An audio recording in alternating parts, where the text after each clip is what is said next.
नमस्कार, जय जिनेंद्र। आज हम आए हैं युवा जागृति परिषद बीकानेर द्वारा, जो हमेशा प्रतिवर्ष एक भव्य मेला भी लगता है, साथ में भक्ति संध्या भी होती है। हम जानकारी करते हैं इनके पदाधिकारियों से। सर, आपका नाम क्या है? मेरा नाम श्रीपाल नाटा है। परमपिता परमात्मा को नमस्कार और जय दादा गुरुदेव की। हम ये युवा जागृत परिषद की तरफ से काफ़ी टाइम से रात्रि भक्ति करवाते हैं मेले की पूर्व संध्या पे। उसमें बाहर के कलाकार आते हैं।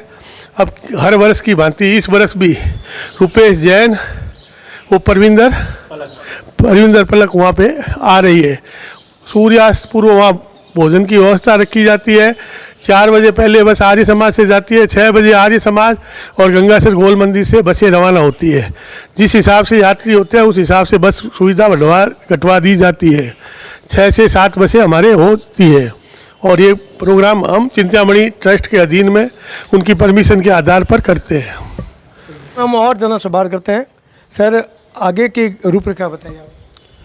आगे की रूपरेखा इस तरह है कि जैसे समग्र जैन समाज अभी पर्युषण पर्व मना के निकला है और अभी दिगंबर जैन समाज का 10 लक्षण पर्व चल रहा है। उसकी तीसरी के उपलक्ष्य में जो क्षमापना दिवस के रूप में ये उदरामसर दादावाड़ी में दादा गुरुदेव का मेला मनाया जाता है। उसके अंदर हमारे बीकानेर से साधु संत जो भी आए हुए रहते हैं, वो भी वहाँ पे अपने स्वाध्याय में सब लोगों को साधना और धर्म आराधना करवाते हैं, भक्ति होती है। और अभी मरगावती जी मरा साहेब हैं और उनकी शिष्या हैं सुरप्रिया जी श्री जी, तो वो भी रहेंगे। और पूरा जैन समाज हर्षोल्लास से बरसों से दादा गुरुदेव का मेला मनाता है। उसके अंदर अगले दिन जो मेला होता है भादवा सुदी पूर्णिमा को, उसके अंदर सुबह से शाम तक गुरुदेव की भक्ति और पूजा वगैरह रहती है, जिसमें फिर स्वामी वात्सल्य, जिसको हम लोग गौतम प्रसादी बोलते हैं, उसका भी आयोजन होता है। और पूरा समग्र जैन समाज अभी बहुत सालों से उत्साहित होकर गुरुदेव के मेले की पूर्व संध्या पे जो भक्ति का प्रोग्राम होता है उसके अंदर भी बढ़ चढ़ के हिस्सा लेते हैं।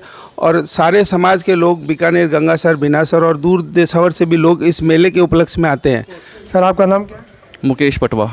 मुकेश जी, ये जो भक्ति संध्या हो रही है, इसमें और क्या व्यवस्था बताएंगे? ये हमारी उदय रामसर दादावाड़ी है।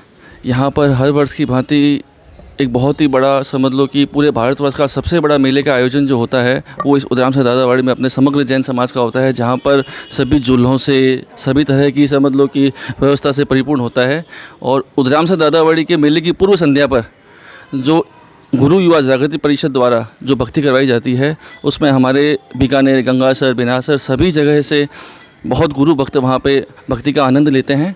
और इसमें हमारे समझ लो कि बाहर से अन्य कलाकार है वो बुलाए जाते हैं, भक्ति की जाती है वहाँ से। और इसमें हमारे स्थानीय कलाकार में मगन जी कोचर है और टिकमगढ़ से रुपेश जैन है और ये अपने फतेहाबाद से परविंदर पलक है। और इसमें हमारे जो उद्घोषक है वो श्रीमान जी जीतू कोचर जी है, तो वो हमारे बीकानेर के ही हैं। तो इसमें अन्य पूरी भक्ति से ये समझ लो कि परिपूर्ण होकर सभी गुरु भक्ति का आनंद लेते हैं। और हमारी गुरु युवा जागृति परिषद है और श्री चिंतामणि जैन मंदिर प्रन्यास के द्वारा ये वाली भक्ति का आयोजन किया जाता है। प्रमोद गुलगुलिया। प्रमोद जी, जो ये भव्य मेले का आयोजन होता है उससे पूर्व जो भक्ति संध्या का आयोजन होता है, तो उसके बारे में थोड़ी जानकारी। ये हम लोग 1 महीने से इस मेले की तैयारी में लग जाते हैं। हम गुरु युवा जागृत परिषद के सभी सदस्य मिल के इसकी तैयारी में लग जाते हैं। 1 महीने से सभी अपने अपने अनुसार सहयोग देते हैं हमें। और सभी जैन समाज को हमारा निवेदन है, इस संध्या में पधार कर गुरुदेव के आंगन को बैठकर अच्छा माहौल प्रदान करें। नाम? मनीष बोत्रा। मनीष जी, आगे की कार्रवाई और बताएंगे आप? इसमें जो बाहर के कलाकार आते हैं, कई बार हर बार अलग अलग जगह से बुलवाते हैं, उनसे संगीत संध्या वगैरह प्रोग्राम करवाया जाता है। स्थानीय कलाकार भी आते हैं। प्रोग्राम की जो शुरुआत होगी मगनजी कोचर स्थानीय कलाकार, सुप्रसिद्ध कलाकार, जैन गायकार हैं, उनके द्वारा करवाई जाएगी।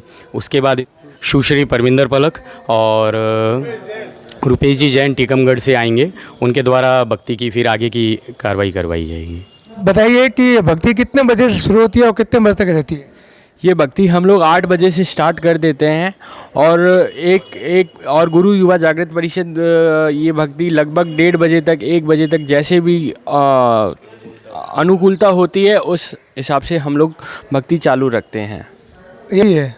और उसके बाद में जो पब्लिक आई रहती है, भक्त आए रहते हैं, उनकी क्या व्यवस्था पूरी रहती है जाने की, क्योंकि रात को बहुत लेट हो जाता, 1:30 बज जाता है।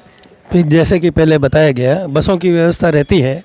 जाते समय यहाँ बीकानेर से 4 बजे से 6 बजे तक की बसें रहती है, 4, 5, 6 जैसे भी जो व्यवस्था होती है। और वापस आते वक्त भी वही बसें वो खड़ी रहती है, उसी बसों में वापस आने की पूरी व्यवस्था रहती है। सबको अच्छे से वापस पहुँचाने की पूरी व्यवस्था रहती है।